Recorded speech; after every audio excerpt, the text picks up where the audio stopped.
Dreamers sensing spirits. A dreamer senses spirits, blurring the line between dreams and reality.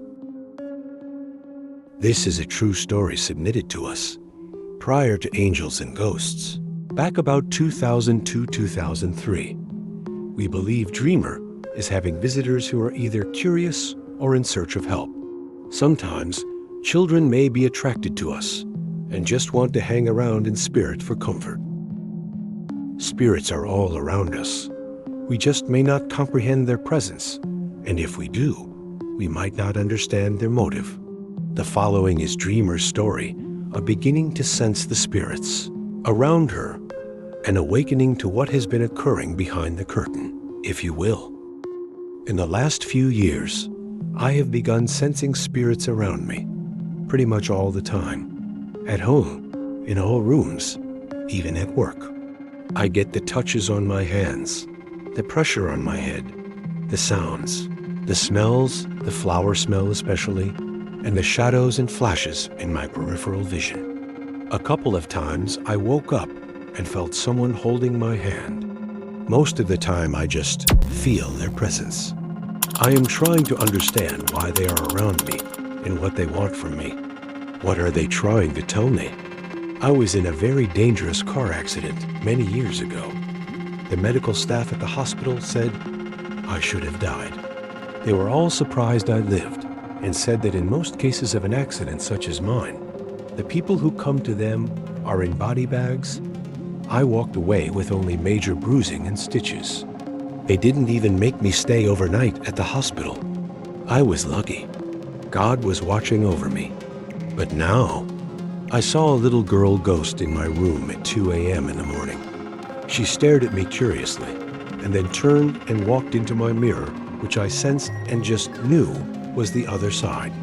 Months later, I heard the sound of little girls singing Ring Around the Rosie at 10:30 at night. There were no little girls in our neighborhood at the time.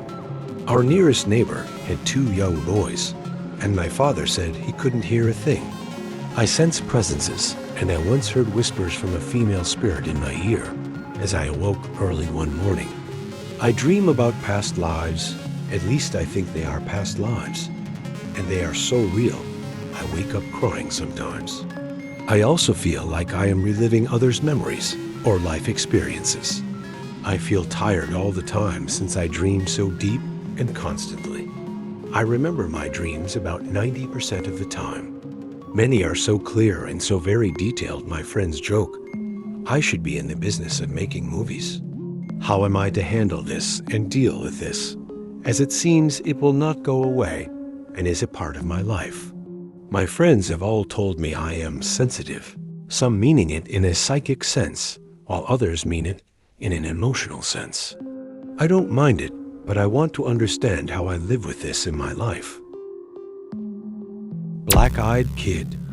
Sad child ghost story. What are they? Ghost story from Amy Fortney. I have one of those children, black-eyed kids, attached to me. I'm not sure how long he's been attached, possibly at least 4 years now and maybe longer. But I finally realized he was with me around July 2010. He's 10 years old and his name is Michael. I can describe him perfectly, from his features to his clothes and everything in between. But the most disturbing thing about him is the eyes. They are black, and there is something about them that I find deeply unsettling. It's hard to describe the feeling of looking into those eyes. Up until July, I only ever saw him in dreams, so I shrugged it off even though I dreamt of him often. In July, though, I was riding with another investigator to a ghost investigation. I didn't know this guy very well at the time, and he knew nothing of Michael or my dreams about him. I had only ever told 1 or 2 people up to that point. When we got to the location, which was 1 to 1.5 hours drive, he shut the car off, looked at me and asked, "So who's the young boy that follows you around?" He then proceeded to describe Michael to a T. I knew at that point, Michael was not just a dream, but real.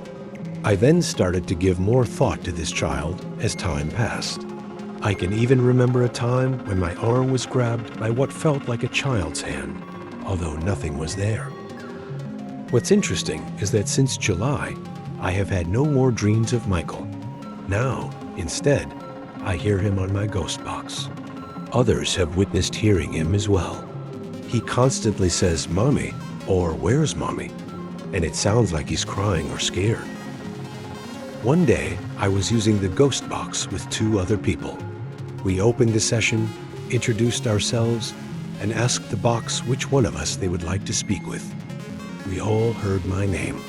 So naturally I said, "I'm here. What would you like to tell me?" The voice replied, "Who's the boy?" And within minutes, Michael was asking, "Where's Mommy?" through the ghost box.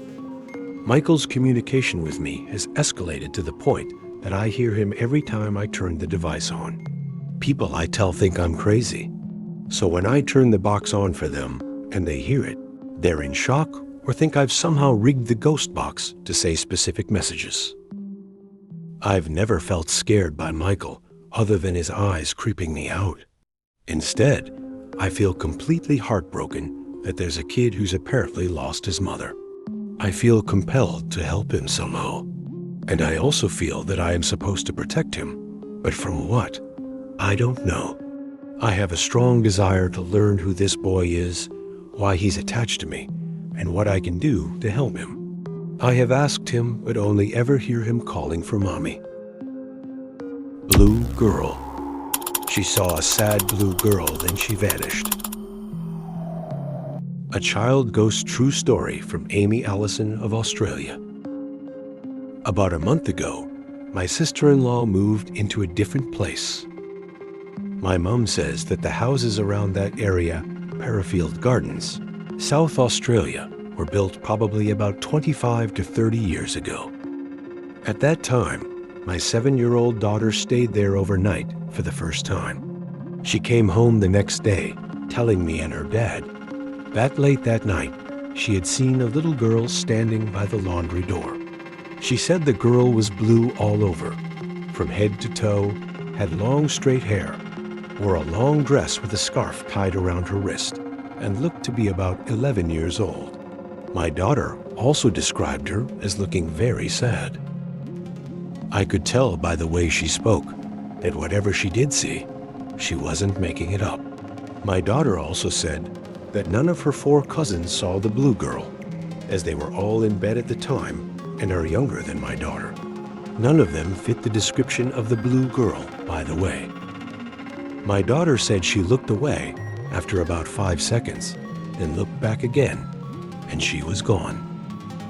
The next night, I had to stay with her until she fell asleep. She wouldn't let me out of her sight because she was scared that she was going to see her again, and is quite worried about her coming back. It's strange, because my daughter has also recently captured a ghost on film. Not all visitors from the other side come to scare. Like this video if you believe, subscribe for more true stories, and tell us your experience in the comments.